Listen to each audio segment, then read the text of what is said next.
Student, let us see the question. Statement 1. Average speed of the body is equal to instantaneous speed if the body moves with constant speed.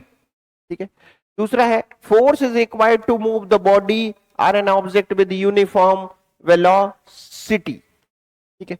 तो यहां पर आपको यह समझना है कि अगर कभी भी आपकी स्पीड कांस्टेंट है, स्पीड आपकी कैसी है, कांस्टेंट है, तो यहां पर एवरेज स्पीड और इंस्टेंटेनियस स्पीड हर एक मोमेंट पर कैसी होंगी, इक्वल होंगी. क्योंकि कभी भी किसी भी पाथ पर आप चल रहे हो, आपकी स्पीड अगर कांस्टेंट है, स्पीड कांस्टेंट होने का मतलब है कि आप इक्वल टाइम इंटरवल में इक्वल डिस्टेंस कवर कर रहे हैं.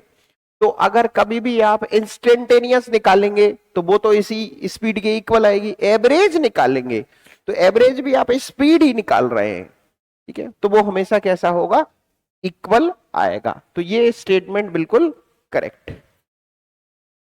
Force is required to move with uniform velocity. तो ये बिल्कुल गलत है, क्योंकि फोर्स की जरूरत पड़ती है जब आपको वेलोसिटी को चेंज करना हो.